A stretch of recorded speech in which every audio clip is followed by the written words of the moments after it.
Ladies and gentlemen, welcome to the podcast, The Joyful Frugalista. And now here's your host, Serena Bird. Hello, Frugalistas, and welcome. Today I have a very special guest, and of course, all of my guests are special. But today we're going to be talking about something that is really close to my heart and something that I have a lived experience of, and that is anxiety. But first, I'd really like to ask a favour from you.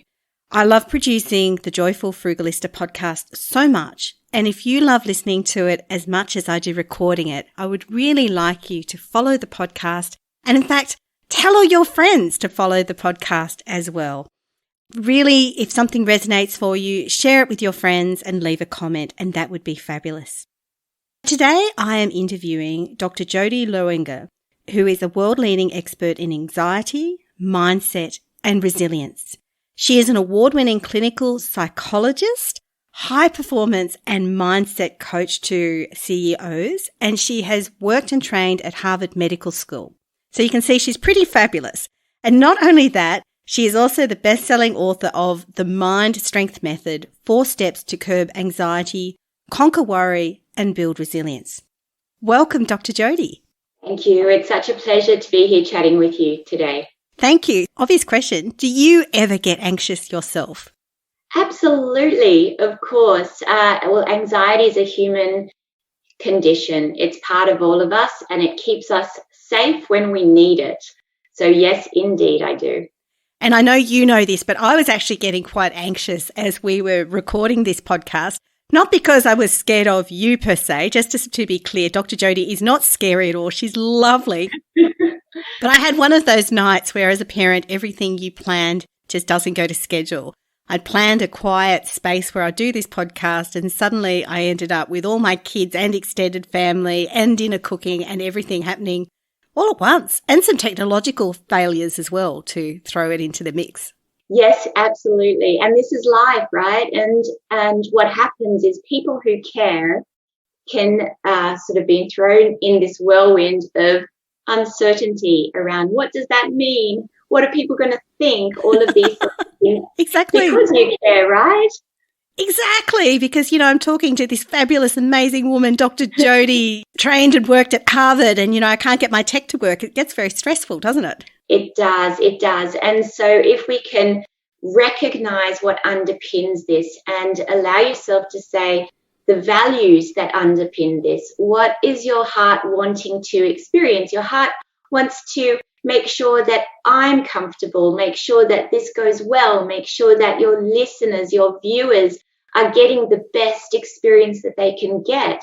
And when we have to sit with this uncertainty of, what do they think? Maybe they're judging me negatively, right? Mm-hmm. That triggers anxiety because anxiety is our physiological reaction to perceived threat in our environment or worry thoughts that can take hold. So you're saying that anxiety is just something our body does. Is that right? Anxiety is certainly something our body does. It's the way our brain is wired to protect us. It is our physiological reaction to threat in our environment that sets up our body to fight or to run when we need it. But what happens in this uncertain world is that this physiological reaction gets triggered in relation to a perceived threat, in relation to what would be called a worry thought. And that's why we get triggered in various circumstances as well. Thank you for explaining that. And I guess modern life is quite different, isn't it, to in the past? There's a lot more uncertainty, I guess. There's a lot more uncertainty. There's the fast-paced world. There's a continual change. We exist in this era of disruption where we don't necessarily know what is going on. And if you think about the primitive underpinning of all of this, we don't know what lurks around the corner. And so something dangerous might be there. But really, it is our grapple with uncertainty and our desire to seek certainty in order to be able to predict and control our environment. Yeah, and that's hard when you're going through things like pandemics, isn't it? Has there been an increase in anxiety as we've been dealing with these disruptive things that have been happening? Most definitely, because, as you say, this long-standing uncertainty, and now it's kind of hitting us again, and we just don't know what does the future hold. What has happened is even pre-COVID, there was an enormous statistic prevalence of anxiety within society, even before then, because of the world that we live in, which is out of line with what we were designed to live in. And now since COVID and through COVID, the level of uncertainty has just really tipped it over the edge.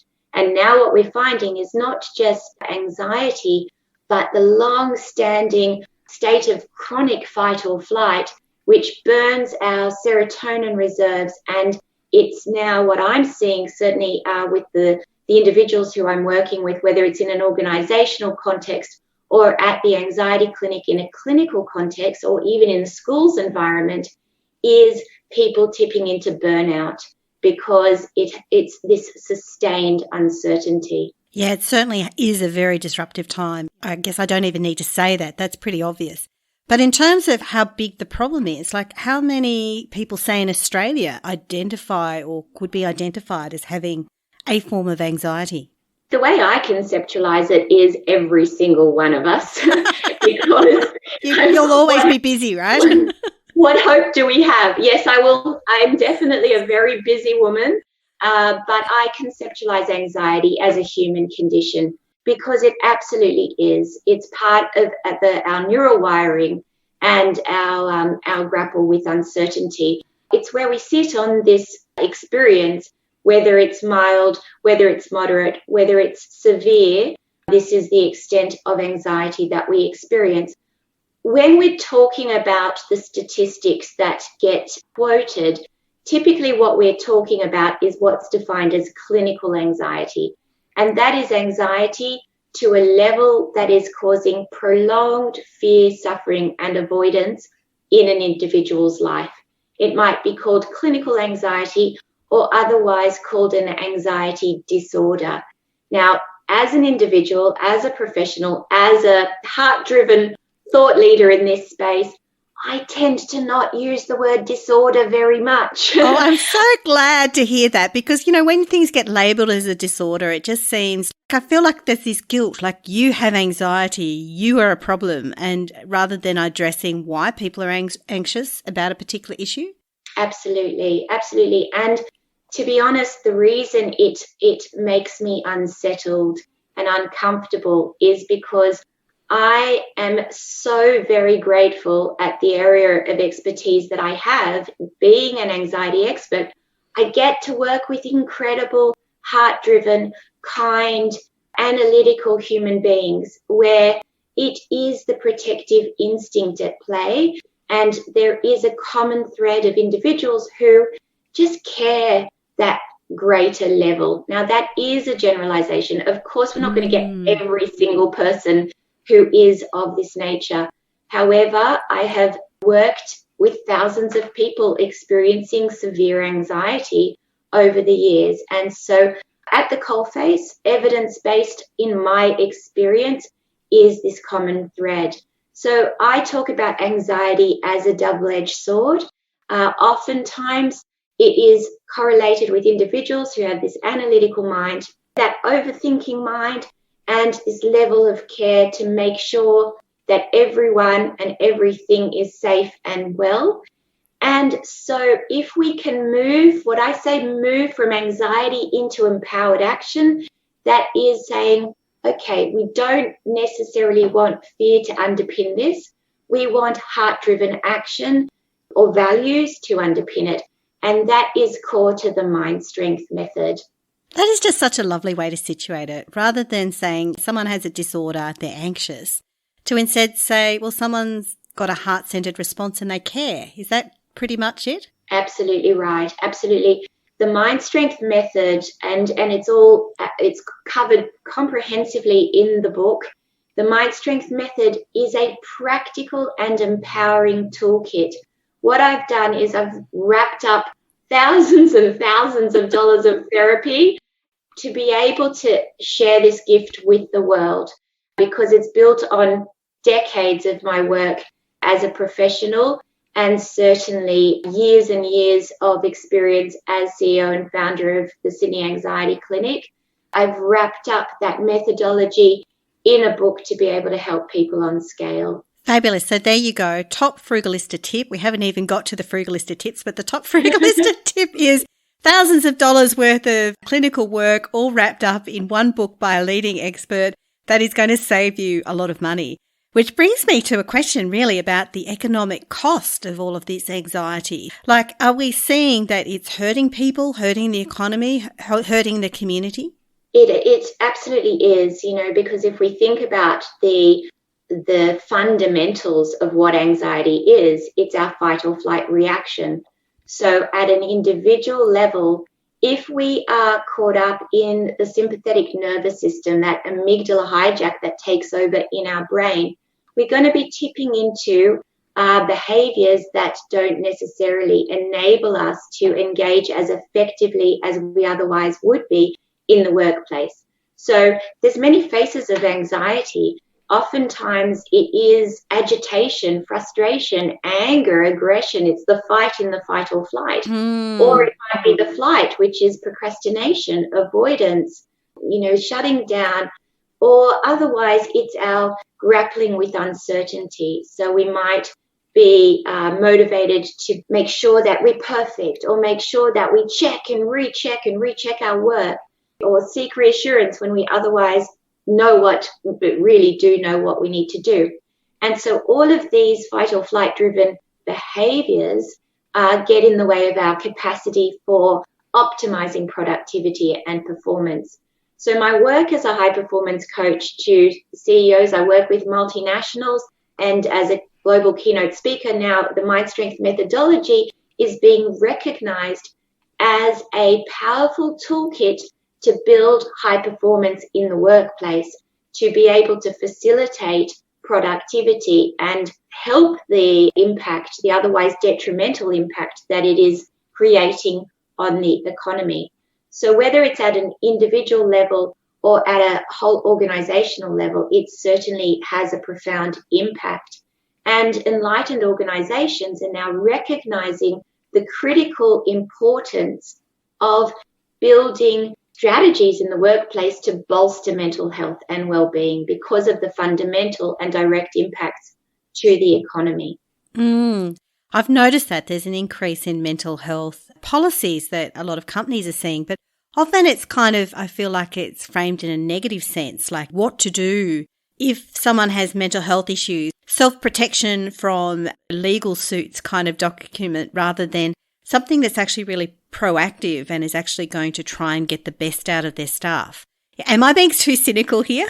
Well, there's absolutely a cynical component to it, or let's not call it a cynical component, let's call it a practical component, right? Whether you're approaching it from a risk mitigation perspective or from a facilitating a high-performing culture within the workplace, fundamentally, when we are in fight or flight, the neurochemicals that are being secreted are adrenaline and cortisol, and they're the opposite neurochemicals of oxytocin that we want for collaboration, connection, and engagement in the workplace. It's really, really logical around the business case towards doing a lot of this stuff in the workplace.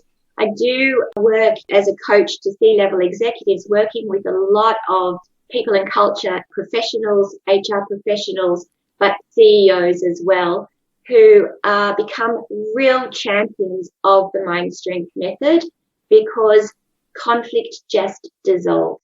Yeah. It's very, very powerful. Yeah, I can just imagine that, because I guess I know myself the impact it's had on me when I've had conflicts in the workplace. And I know a number of women, particularly female friends, who have had to take time off or haven't been able to sort of go up the chain at work, either because of their own anxiety or often because of the anxiety of their daughters.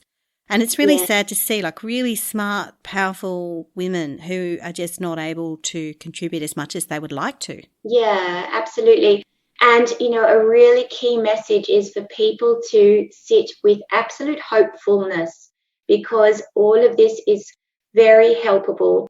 I don't say treatable, I say helpable, because it is part of our human condition wherever we sit. And yes, there are some individuals who anxiety can be terrifying, anxiety can be debilitating, and there is a time and place for a hybrid model of treatment, of care, whether we want to introduce medication into the mix alongside evidence-based clinical psychological strategies. So long as it's scientifically supported, I'm an advocate of it. As I say, I don't mind if it's medication or meditation or anything in between.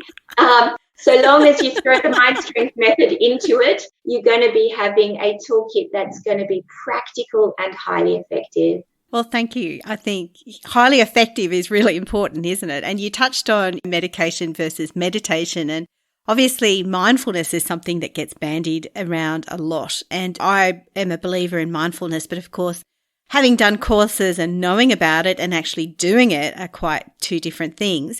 But how important is mindfulness to combating anxiety? How does this figure in your approach? Mindfulness is core to my approach because really what the mind strength method is all about is building self-awareness. And that's core to mindfulness. Mindfulness is present moment awareness, and it's our capacity to get some distance from our thoughts and our power to choose how we respond. That's the mind strength method.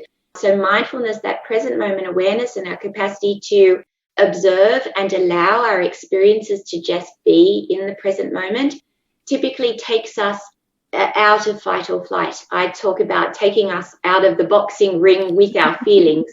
Self-awareness and acceptance of the physiological experience or acceptance of the thoughts, but changing our relationship with the thoughts is what is going to dissolve the anxiety. It's a bit of a paradox. It's kind of accepting the anxiety is what helps to dissolve the anxiety. And that is really core to the skills of mindfulness. Yeah, incredibly powerful and fabulous when you engage. And again, we don't want to get too fancy with this. We want to just recognize it's fundamental. It's a fundamental logical toolkit. What people tell me is that they have the light bulb moments because it's when you can understand the drivers of human behavior and our capacity to realign to helpful actions through the mind strength method.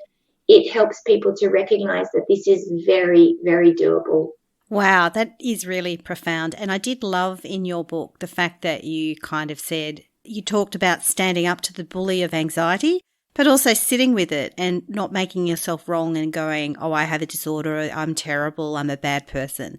And that was just such a radical shift for me. Oh, I'm so thrilled to hear it. It gives me goosebumps. You know, I have people daily telling me that it has transformed their lives. And for me to hear that directly from you about the profound impact it's had in your life, this is my joy. This is my purpose. My purpose ultimately is to help people on scale. And I would love the mind strength method to just be a real step change in the way people globally conceptualize anxiety and conceptualize themselves to really respond with self-love and acceptance and recognize the underpinning is that it is a deep level of care. It is the protective instinct at play.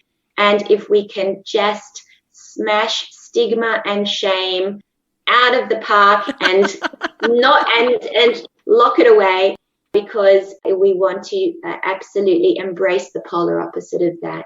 I think that's just so important. And closely related to this, I guess, is the stigma and shame some people feel about imposter syndrome. So that's something that now has its own syndrome word, and it comes up so often, especially in entrepreneurial circles. Nearly every female entrepreneur I have met, with a few exceptions, have talked about how they feel this quite regularly, especially a lot of women who are in senior career positions, this constant self-doubt and feeling like they're not good enough. Yes. Yeah, 100%. And, sometimes it's called high-functioning anxiety. There's a sense of fear of being not good enough or being found out to be a fraud. That is what imposter syndrome is.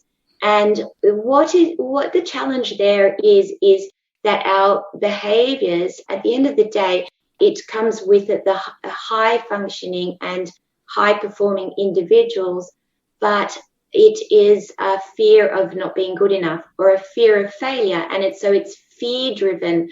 And what happens in the brain is when we have a worry story around fear of not being good enough or fear of being judged negatively, let's say performance anxiety or social anxiety, this thing called hypervigilance kicks in.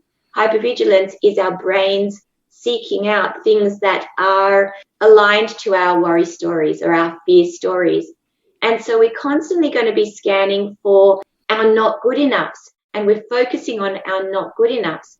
So we see it more, unfortunately. And also, when we're driven by a fear of not being good enough, what can happen is we think we have to be perfect in order to be okay. And what I can relate to that. Me too. But it's a double-edged sword, right? We want to just bring it back to heart-driven actions and focus on effort and just values of care, values of, values of achievement. That's okay. But it's not fear-driven, it's values-driven. The challenge of perfectionism is it's built on an unrealistic benchmark of good enough. That unrealistic benchmark of good enough is I have to be perfect in order to be okay. And what happens is we're never good enough because there's no such thing as perfect. So we're never allowing ourselves to be good enough in our own eyes. The benchmark the bar is constantly being raised. If we're never allowing ourselves to be good enough in our own eyes, that's when the imposter syndrome kicks in. Because we're not celebrating our wins. We're always looking forward about the should be better, should be doing more. Oh, that is just so wise. I agree. It's not fair, but yes, learning to celebrate our wins, especially as women, is so important. And in the Joyful Business Club, I always put something up on Fridays, Flaunt It Friday. It's not something I've invented. There's a number of groups that do this, but it is just so empowering to be able to say, yes, actually, I achieved something this week I'm really proud of, and I'm going to share this, and I'm not going to worry about feeling boastful or vain or worry that other people will cut me down. I'm just going to feel like I'm in a safe place that I think that I did something good. Yeah, 100%. That's so very beautiful. Whether it's for ourselves as individuals or whether it's for our kids and teens as well, focusing on effort and allowing ourselves to be proud of that, or values-aligned actions, and just really leaning in and responding with kindness and compassion is so very important. And it's built around self-awareness. This is core to the Mind Strength method, is saying, what are the drivers of your behavior? Are you being driven by fear or are you being driven by your values? And making sure that you hold yourself accountable to being kind to yourself. Compassion and kindness, right? As leaders as well in organizations, values are a really powerful strategic tool within an organization. We don't necessarily just want to make outcome the benchmark or the KPIs of success. We want to make values-driven actions part of those key performance indicators, because values drive culture and culture drives productivity and performance. Very, very important in a high-performing context. I'm so glad you said that, because one of the reasons actually I left the job I was in, or the career that I was in, was that I felt that it had become so outcomes-driven that I was starting to see some behaviours that I didn't actually really like. And specifically, I felt that it was leading to a level of, how does one say it, like winning at any cost type thing. And so I think it's really great that you have identified that importance. Yeah, definitely. Absolutely. And it feeds on itself, when we can align to these sorts of things and as individuals be champions. We're all leaders. No matter who we are, we're all leaders.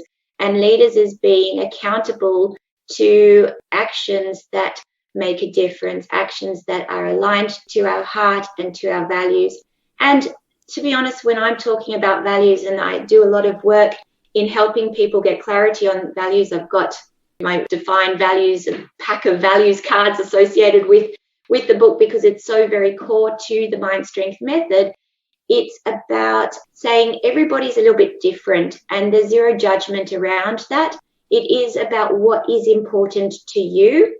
And within a business context, it's what's important within that business and making sure there's awareness of that. Well, thank you so much for sharing. And one final question.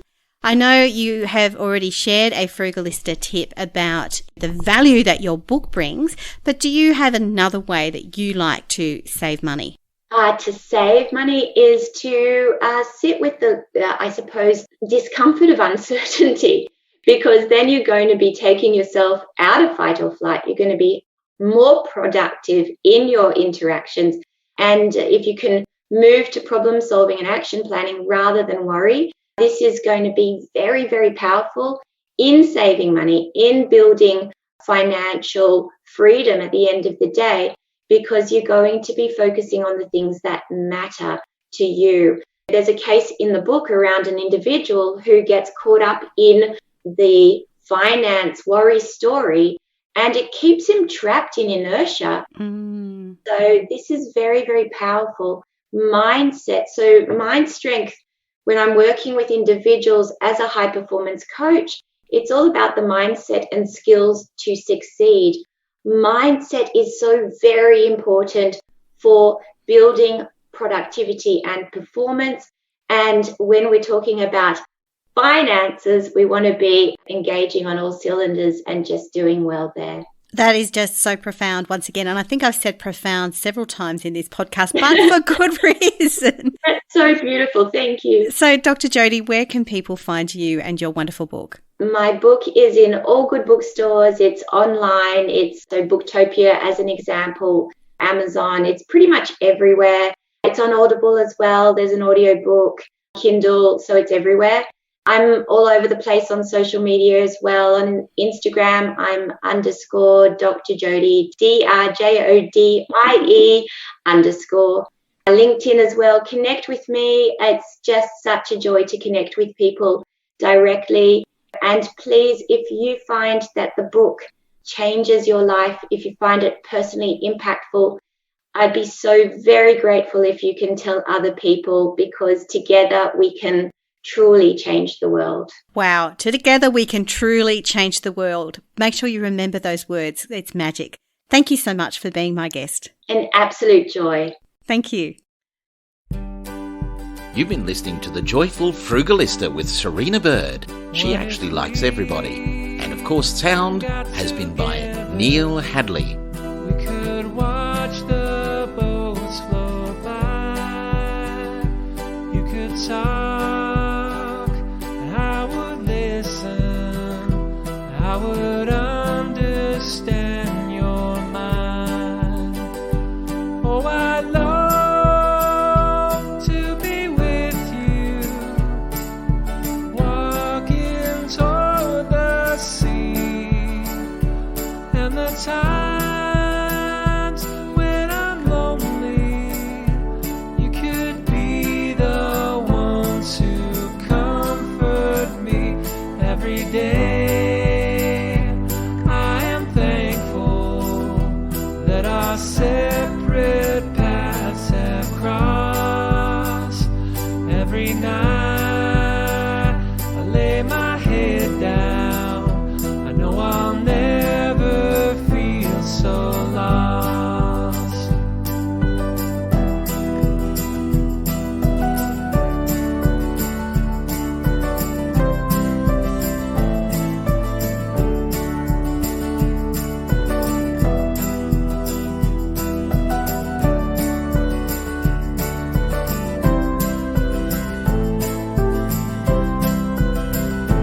What if we cross the river? We could start a brand new life with a house and a family. If you'd only be my wife. So I leave it to you now. You can tell me what you think. We could step